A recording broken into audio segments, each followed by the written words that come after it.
Hey everyone, so we're working on a project that requires third graders or elementary school students to record and video and potentially edit video.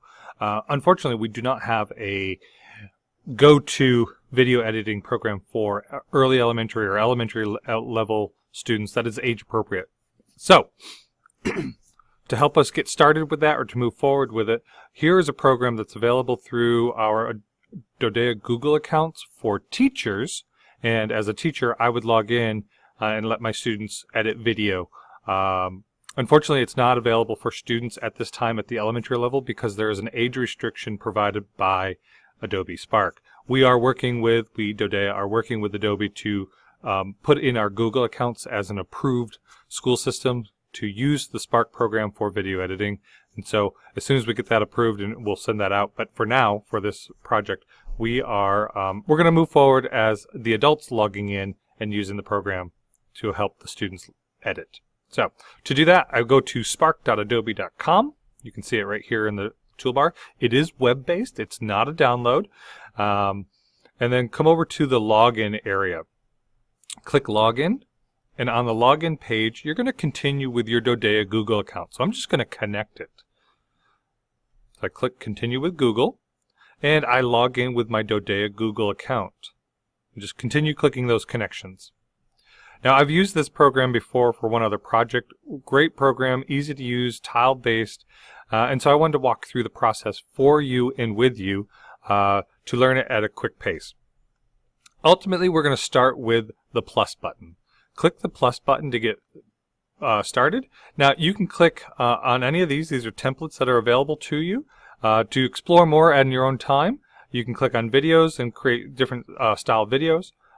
For our purposes, though, we're going to start from scratch here in the upper right corner, and we're going to click video.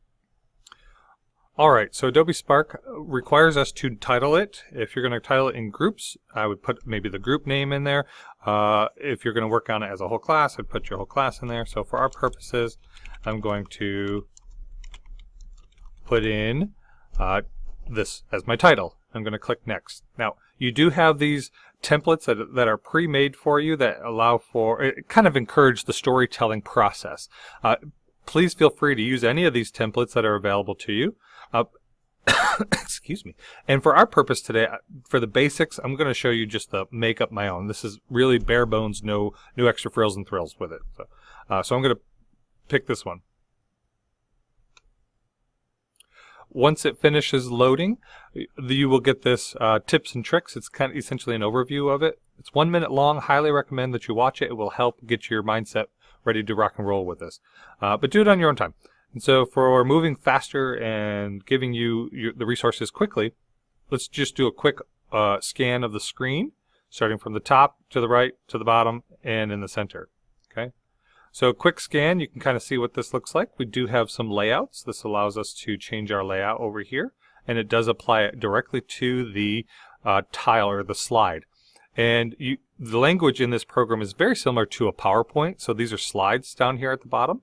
And the more slides that you have, the more opportunity that you can add to it. Okay. You do have themes where you can choose different themes based on the feel that you're trying to go for in the video. So feel free to use any of these themes. It also adds a theme for the font and titling or anything else that's involved in the video. You can resize. Widescreen is preferred, in particular, but you can go to square. And you can turn music on and off and select different music options. If you want to turn the music off, you have to click this button here. So when it's off, you can kind of tell it's off. When it's on, you can tell it's on. You can adjust your music volume here. And you can play or preview by clicking the play button, listening. If you like it, make sure you select it and get that checkbox around it. All right, it gives it just a moment. Now the music, I will tell you, applies to the slide that's highlighted. And you can tell slide 3 is highlighted. Now if I wanted it to apply to the whole video, I have to click on slide 1 and just make sure I select that one more time. All right, that's the basics of the layout here. Now this is your preview station. Everything that happens to your video, what you see is what you get. If it's in this section in the center, that's what it's going to look like. Okay, and again, your tiles are down here. All right, so I'm going to start with tile 1. Now, when I see these 3 extra dots, I can click on it and I can look and see what else there's available. Okay, and so for our purpose now, I'm going to add video. And I have some videos created from something completely different that I'm going to pull in now. And you can only pull in one video at a time. Adobe wants you to now select a section of it or a segment of it. Okay, and it helps you kind of stay within that copyright allotment up to 30 seconds because it maximizes what I can choose as 30 seconds. And now if I look at my time here, here's my timing, 30 seconds. I can adjust my clock to figure out how much that I want. Okay, so only pull in what you need. And then what I can do is I can slide it along my play bar here and grab exactly what I'm looking for. And let's see, make sure I get my Mr. Bancroft in here, and we'll just go ahead. Well, at this point, we'll drop it there. That's good. All right, so I'm going to drop that. I'm going to save this 30 seconds, 29 seconds. Sorry, you can see it right here, and it's going to put it right into my tile, which is perfect, right? All right, so it dropped it right into my tile. Some things that I want you to be aware of within the tile itself. So when I click on it, I can add additional videos, photos, or I can delete that and start over on that particular slide. In the upper right corner, you're going to notice a pencil. Now when I click on the pencil, you've got some things. So I can either zoom in and highlight a feature, or I can zoom out and kind of give it some effect. And I can have a border around it, right? So completely up to you.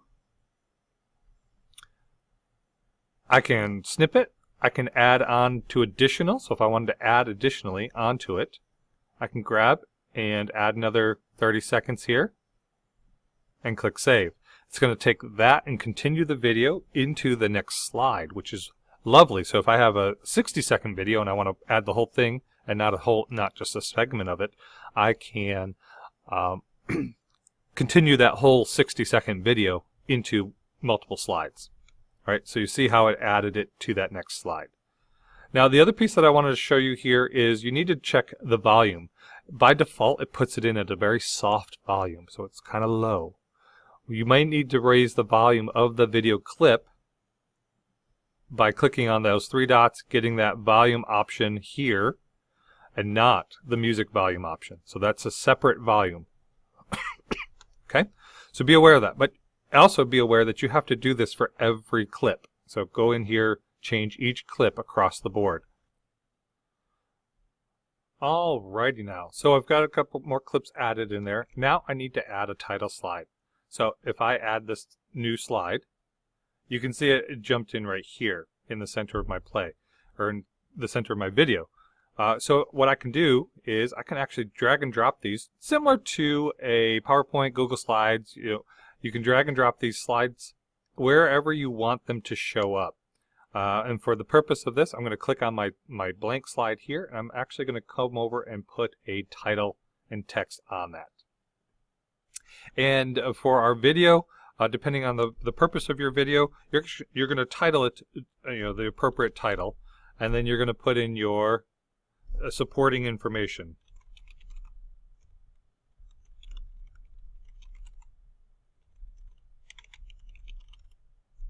Okay. Now this title slide should be 10 seconds long according to different requirements, and to fix that, you click on the timer and you would drag your toggle here till you get to the exact timing that you need it to be. All right. Now, if I look at my video as a whole, I do want to preview it now. So I'm going to go to preview.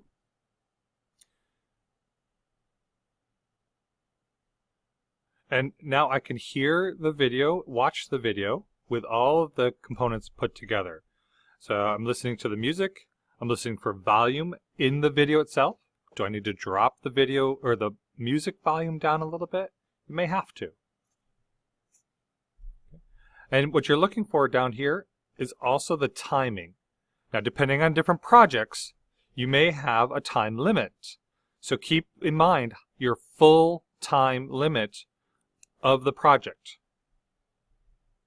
watch it all the way through, make any adjustments that you need to. You can, once you're done previewing, you click over the X.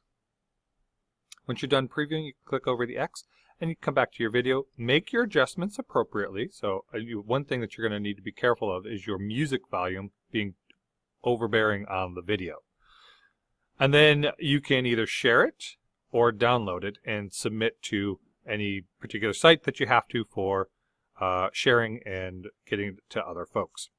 Okay, if you have any questions, please feel free to reach out to me directly. I'd be happy to help work with you. I also encourage you to work with your school ETs on this project. They will be knowledgeable to help you through it as appropriate. Thanks.